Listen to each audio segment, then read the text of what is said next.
Так, а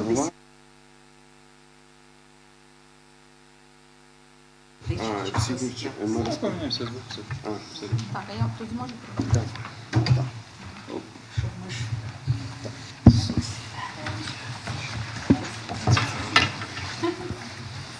Можемо починати.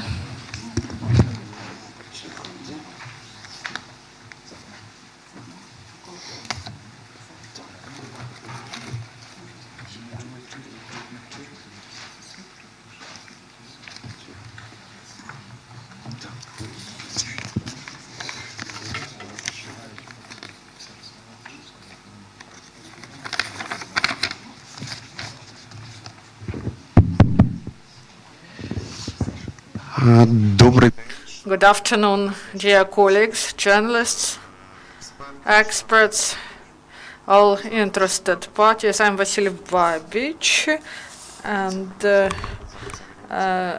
I'm from Reanimation Package of Reforms. And today, briefly, we are going to share information about the Toronto Principles. What happened at the biggest conference concerning reforms in Ukraine that happened on the starting 2nd till 4th of July this year, and what are the main outcomes and what is the agenda proposed by civil society for the reforms of Ukraine. And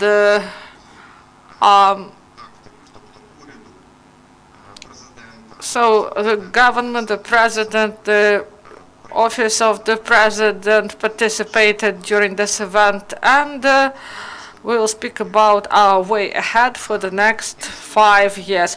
So today we have Taras Shevchenko. He is director of the Center for Democracy and Rule of Law, member of the board of the coalition of the RPR. Iryna Bekeshkina, director of the ILKO Kucheriv Democratic Initiative Foundation, member of the board of the coalition of RPR. Tetyana Pechonchik, head of the Human Rights Center ZMINA. Hlib Vyshlinsky, executive director of the Center for Economic Strategy, and Shevchenko, executive director of Reform Office at the Cabinet of Ministers. So please be brief, up to 5 minutes each, and after brief speeches we will have Q&A session with the journalists and guests. At that, I would like to give the floor to Taras Shevchenko in order that he briefly tell us about this process, what it means, this Toronto process, and what agenda we will have in the reforms for the next 5 years. Thank you, Vasyl. Good afternoon. I will tell you about the document. This document is called the Toronto Principles. We had the draft and we brought it to Toronto conference in order to bring position of Ukrainian CSOs to international community about key elements of reforms and our position concerning these elements.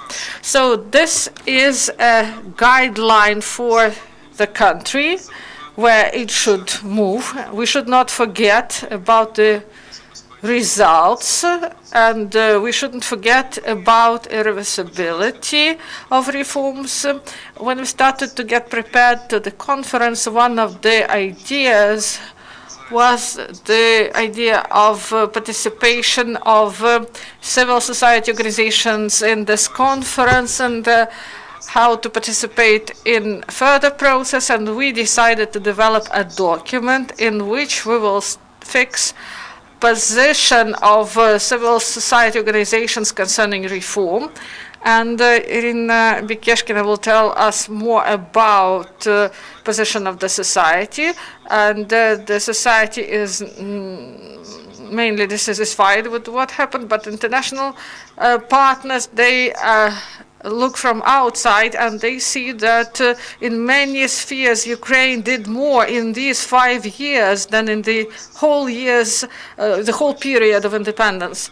That's why we decided to have inclusive process to attract different NGOs, activists, representatives of business, in order to have a clear and balanced document. RPR in this process was a facilitator, and having many experts and NGOs, it provided a big part of the development of the document.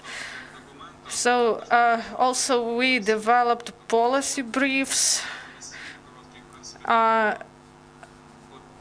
several pages, documents, documents about some sectoral reforms in electoral sphere, in the development of civil society. You may find it on site of RPR, so they are both in English and in Ukrainian. Also, we involved the representatives of regional organizations, local organizations. We've had discussions, Kharkiv, Lviv, Odessa. It is really important that the documents be prepared, not just but by best Kievan experts, and we consider us as the best, but we want to have opinion of people from the regions to represent the whole Ukraine, because majority of Ukrainians live in the regions and the life is different in different regions. That's why we involve different parties to create such a document. The document itself consists of several parts: the security and rule of law, judicial reform, defense, anti-corruption actions, and democracy and proper governance.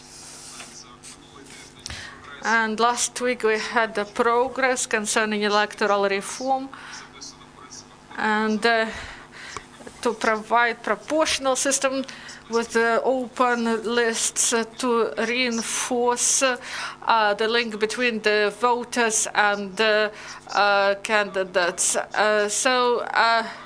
In any case, this is a step ahead for us. And the big block about well-being and development of human capital, the issues of economy, and the issues of national memory and culture, healthcare, education, science, social services. So these are big 3 blocks, and in them we have principles concerning concrete reforms. And at the end, I would like to state that this document, we see it as the main guideline for politicians, for political parties that now compete in elections, for the new cabinet of ministers, for newly elected president and his team.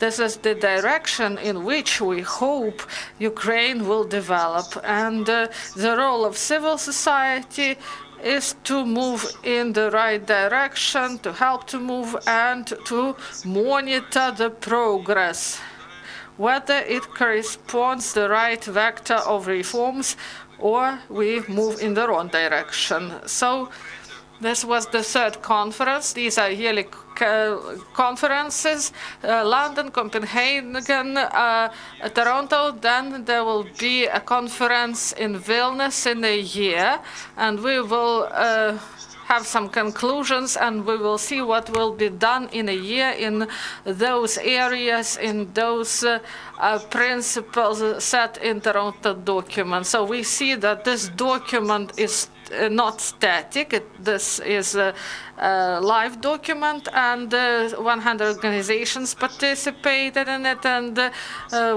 for us, it is important to monitor the situation to see whether we are moving in the right direction. Thank you, Taras.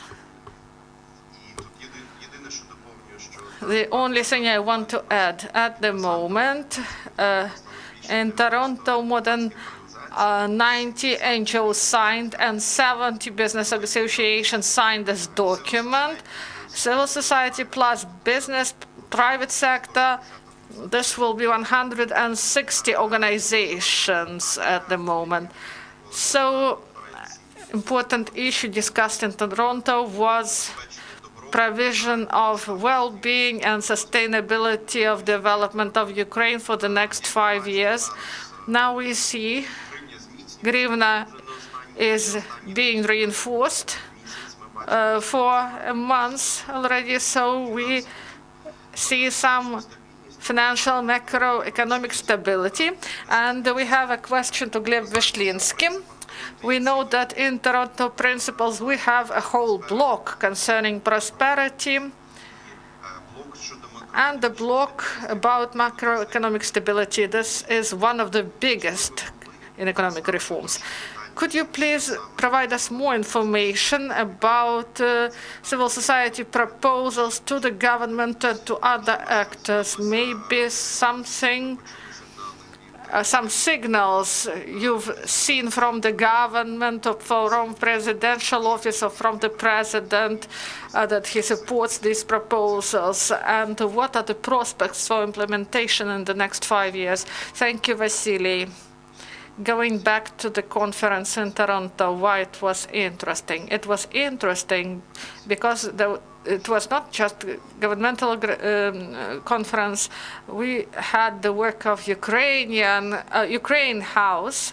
The work was organized by Ukraine Invest. This is governmental institution that attracts investment to Ukraine, and in Canada, they held such event, and we understand why it was done, because Canada is a big country that is interested in investment in Ukraine, and businesses invest in Ukraine, and we understand that Canada is the country that is,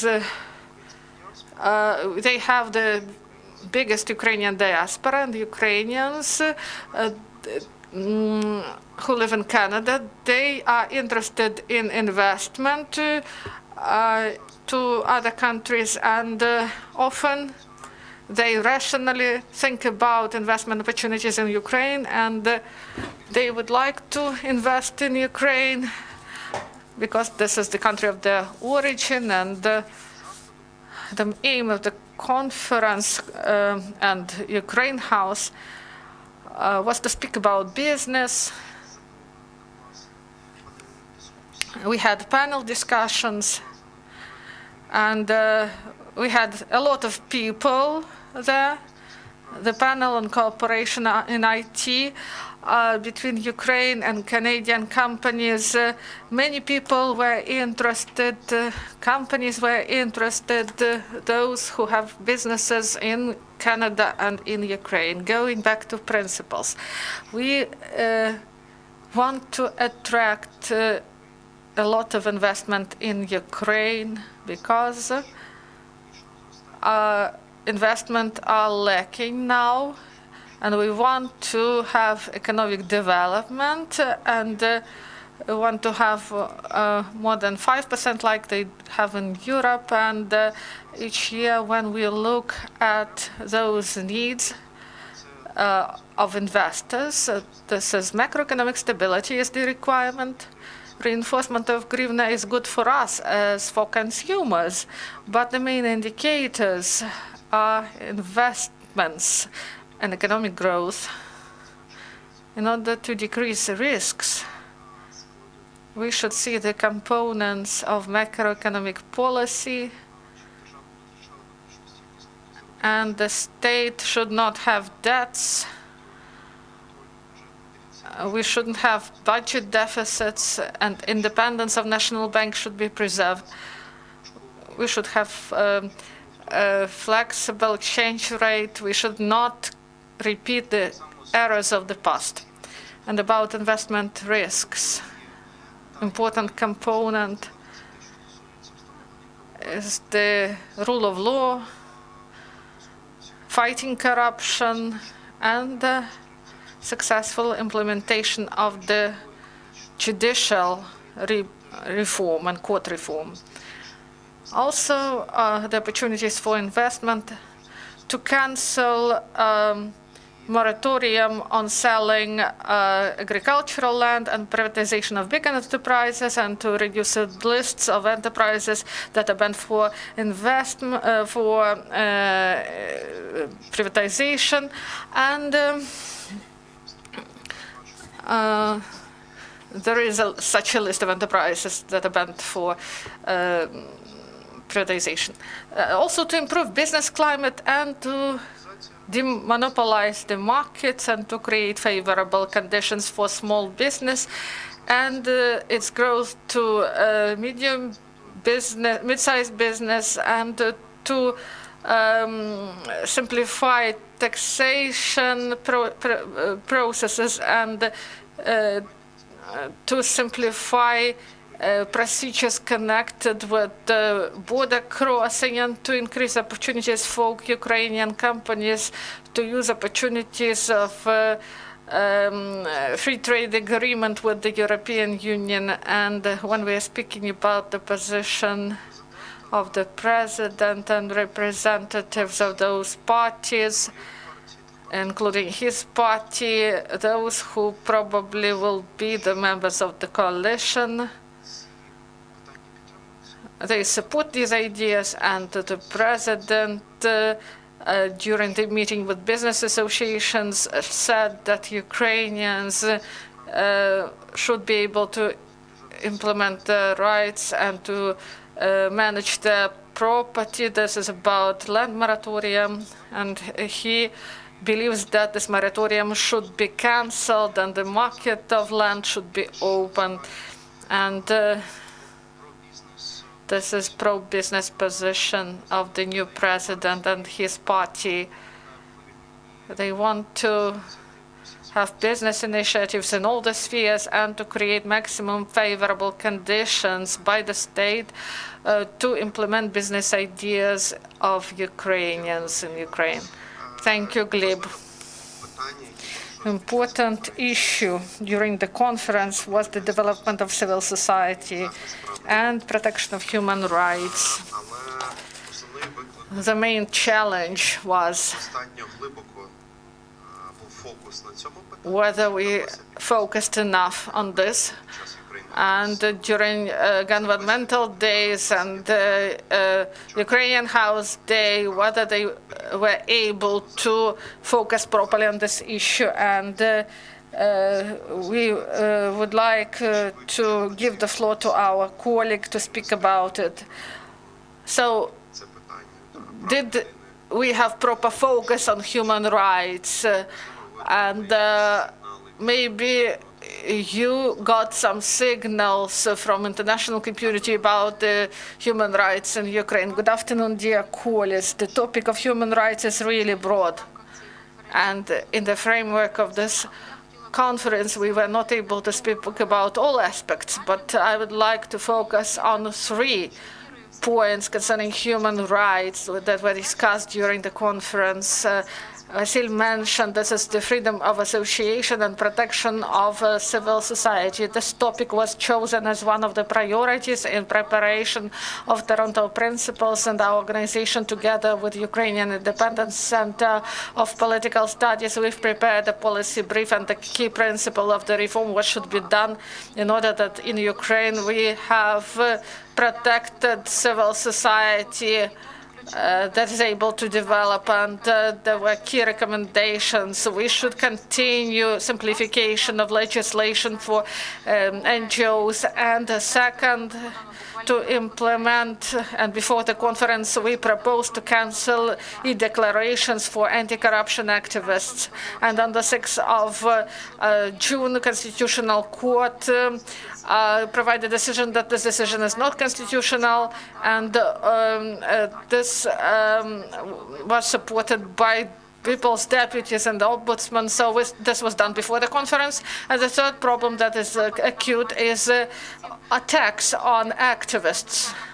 And they are not investigated properly. And this topic was raised during several panels. And Uliana Supron told about this, and there was sharp discussion during last panel.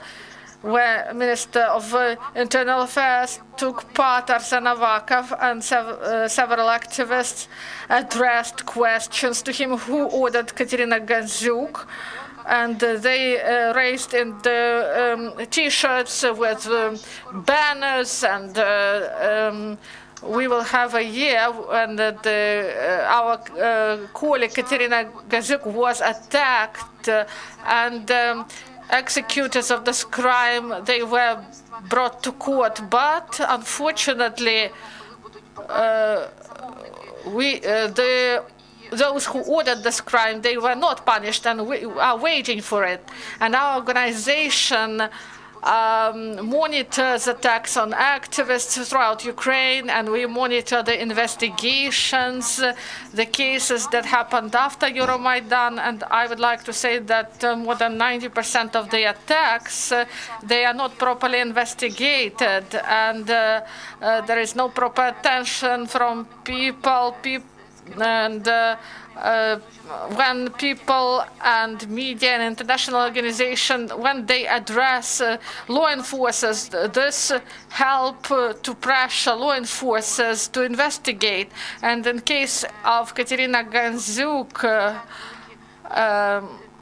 we see big obstacles in this unimpeded and open investigation. And the second topic that was discussed in Toronto was equality of men and women, and one of the panels of this conference was dedicated to gender topic and the role and activity of women in political and social life. I attended this event, and I was present there. There were many people. This is a really important topic for Ukraine, and in previous 5 years, important steps were made. Introduction of quotes for gender quotas in political lists of parties, also cancellation of list of banned professions, and a lot should be done. We have a lot of issues on the agenda: ratification of Istanbul Convention and the development of legislation in order to establish equality between men and women, including economic equality. And this topic that was raised, this is the topic of Russian armed aggression and violations of human rights connected with this aggression. Chrystia Freeland said about it in her speech, and many other ministers and ambassadors mentioned this topic. And this was about crimes connected with military aggression by Russia against Ukraine, killings, forced disappearances, other crimes.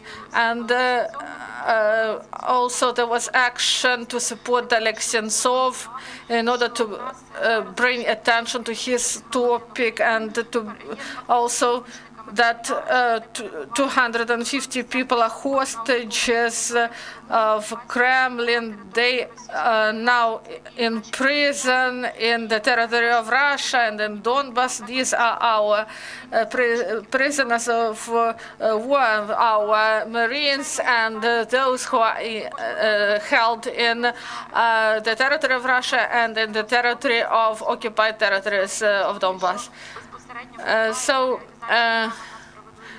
Also the right for fair trial was discussed. Of course, we have a lot of recommendations to the new parliament and the new government, the new Verkhovna Rada, about necessary steps to support human rights in Ukraine. A lot has been done in the recent 5 years, but we need to do more to overcome the consequences of Russian aggression, to investigate this aggression and ratification of Rome Statute, and to harmonize Ukrainian criminal legislation with international law, issues of discrimination and hate crimes, and also provision to IDPs the right to vote in elections, and the issue of reform of registration of place of living, and SBU reform, penitentiary reform, and Legal community believes that a moratorium should be cancelled on selling agricultural lands because this violates the property rights that is an international convention. And last year, the European Court delivered decision in the Zilichu case, and this violation was established, and it asks Ukraine to change its legislation. And also other steps should be made by new power, and we hope for cooperation in this area. Thank you. Thank you, Tetyana. And now, in order to understand whether we, civil society, more than 90 civil society organizations and 70 associations and international community, do we really hear society? Do we understand the society? And for this, I would like to address to Iryna Bekeshkina. She has interesting materials for us about sentiments of the society, what they think about the reforms that happened or that are ongoing. You know, now we have deep changes. I won't mention about the unexpected results of the elections. We couldn't believe this 1 year ago.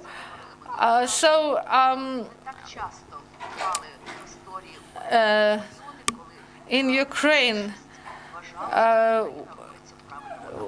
we didn't have such opinions that Ukraine moves in the right direction. The first time it was in 2015, then it was right after the Revolution of Dignity, and now we have such an opinion. The majority of Ukrainians believe that Ukraine started to move in the right direction. In society, optimism sharply increased. Now 60% of Ukrainians believe in the success of reforms in Ukraine, and 34% do not believe in it. And 1 year ago, the figures were different. 34 believed and 62 didn't believe. So the situation changed. People started to believe in success of reforms. Now, the majority believes that Ukraine may overcome existing problems and difficulties. 34% believe that this will happen in the nearest future, and 44% believe that this will happen a little bit later. Last year, only 20% believe that Ukraine will be able to overcome difficulties in the recent future. Also, the number increased of those who can overcome difficulties. They are ready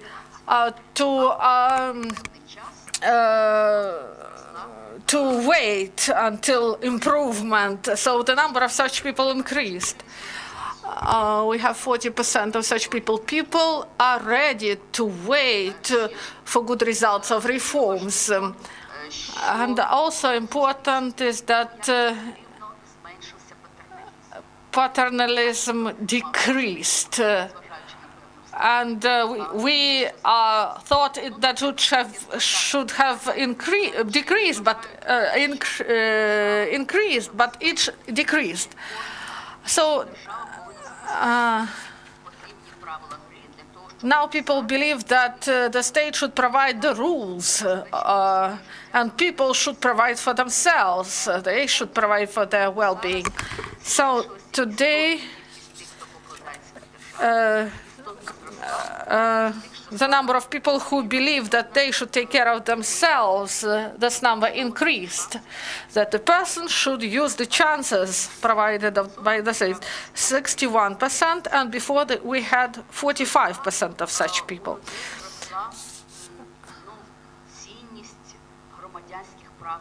So also people started to value more the values of free society, whether people are able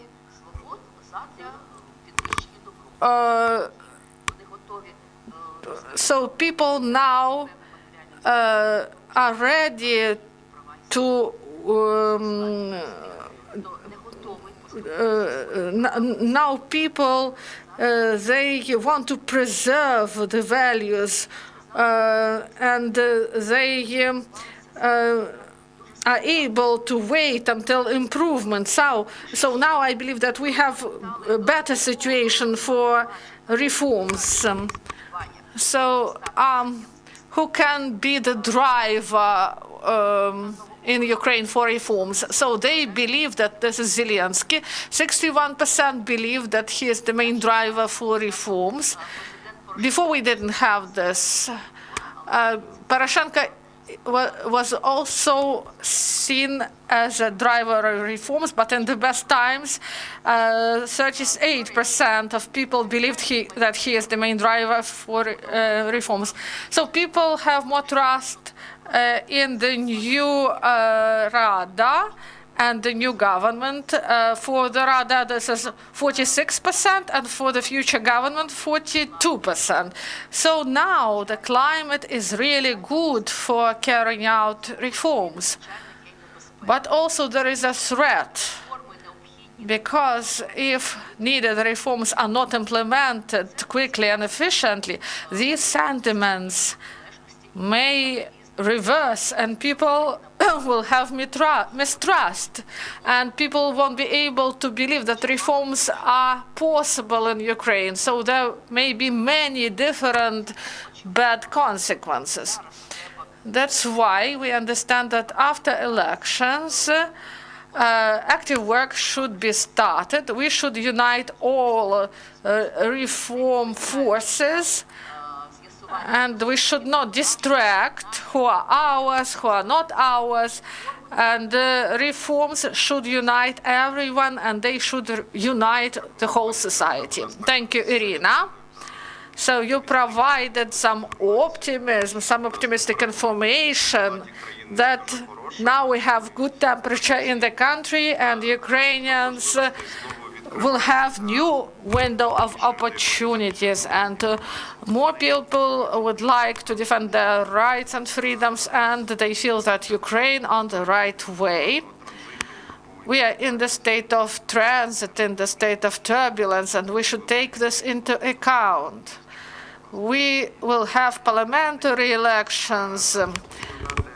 So I would like to give the floor to Anton Yashchenko, Executive Director of the Office of Reforms at the Cabinet of Ministers.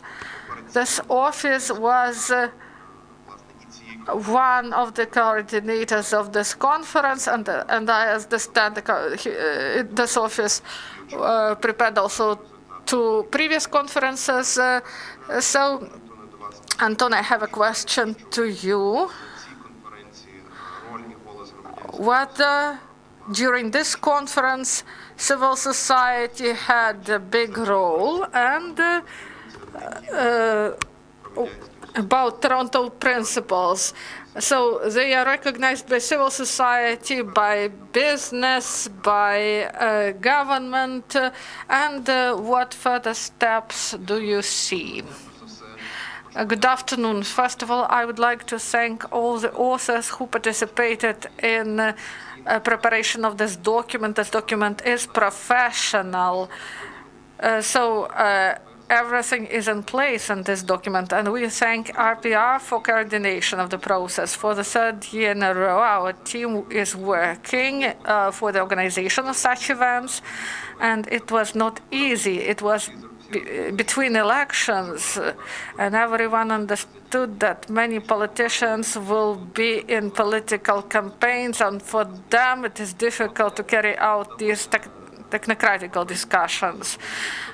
This conference was held at a high level, and we heard many good responses from international partners. This conference is held outside Ukraine in order to bring information about challenges and share the positive experience with international partners at the level of ministers of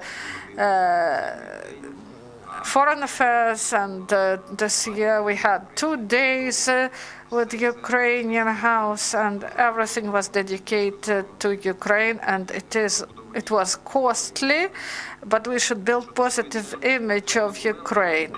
About this document, we are consultative body at the Cabinet of Ministers. When the Cabinet of Ministers changes, the power changes very often. From one side, we have a window of opportunities to carry out difficult and popular reforms in the parliament and the government.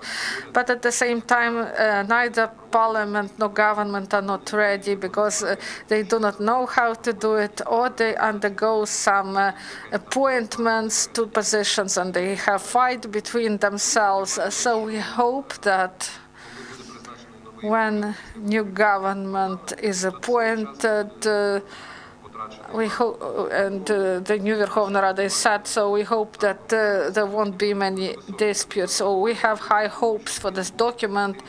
We want this document to be the agenda for the new government and the new parliament in order not to spend 1 year for some new plans for 3 years. We should use this as a plan, as a recipe of urgent changes that are needed in order to bring changes to the country.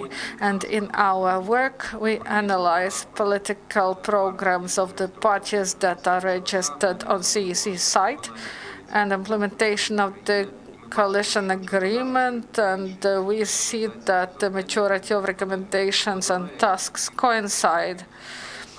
These are not unique recipes that may be brought by new political parties, because the laws of economy, they act in Ukraine and abroad the same way. So our efforts will be focused on this topic. When we will have new government and new Rada, we should not waste time. We should use Toronto principles as a checklist, and maybe we should have a rule. When any NGO sees the initiative in the government or the Rada that contradicts the principles, we should quickly use this term. We should say that this contradicts Toronto principles, and society should clearly understand what we are speaking about and whether we are moving in the right direction. Thank you very much, and I hope for fruitful cooperation in the future. Thank you, Anton. So we have only 5 minutes left for questions from the audience. If you have questions, journalists, experts, diplomats, maybe you have some. Dear friends, in our press release, there is an error at the first page. The last paragraph is from the previous research. The last paragraph on the front page, just cross it. This is from the previous press release. Yes, there is a question. Andrei Megel, the Institute of Liberalism. I understand that this was the first conference. Do you have plans for the future in such a format, in order that Ukraine took proper place on the map of the world? This was the third conference. The first was in London, held on the initiative of Groisman and Boris Johnson, and there was a visit of Boris Johnson to Ukraine. It was an interesting visit. This was his first visit, and he saw that there were many changes, and he saw that this does not correspond with narratives and picture presented in the media. So the narrative in the media that is being built by aggressor state, this narrative really works, and that's why when people come to Ukraine and see that people really work in the government and the parliament, and they see this vibrant civil society. You cannot find it in other countries. And this motivates them. And there was an initiative to create an international platform. Chatham House rules were set, and our partners may discuss what help can be provided, and this initiative was so successful. That's why we decided to hold such conferences annually, and we hope that next year and in 2021 we will be able to hold such conferences, and we will discuss the results, not just the plans. Kiev post Vyacheslav Gnatyuk, the question. Do you believe that from one side it is good that we hold these conferences abroad, but maybe this creates obstacles in communication with the Ukrainian people? If it is held in Poltava, the connection will be different than if it is held in Toronto. We shouldn't speak about such separation. We should hold conferences inside the country and abroad. When we are speaking about the interest of other countries, other governments, our countries who are friends with us. So we have reliable countries, our partners, who organize and finance the conference of such a level. London, Copenhagen, Toronto, we will have Vilnius, and unofficial information about further plans to preserve this conference. I hope that this is great. The conference that is held by Ukrainian government in Ukraine, yes, it's good. It should happen. Moreover, the communication with the Ukrainian citizens and bringing information to Ukrainian society and communication with prime ministers and ministers of foreign affairs of other nations, this is not the same. This is other channels of communication. So the media should play more role. They should cover this event more. So we are working for this. So in the framework of this project, we had regional events.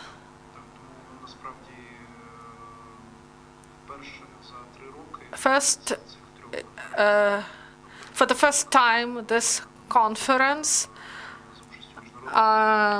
it had the principles, and we discussed it with interested parties, also in the regional centers. I would like to add briefly, this process of discussion in Ukraine of the draft document, this brought feedback and the involvement of experts, and also communication with business associations and councils. So we planned 12 principles, and when we consulted with our partners in the regions, we included 17 principles. So these consultations were really important, and we thank Canadian partners who helped us in this, with this regional component. We thank our colleagues. We thank everyone. Till the next time, goodbye.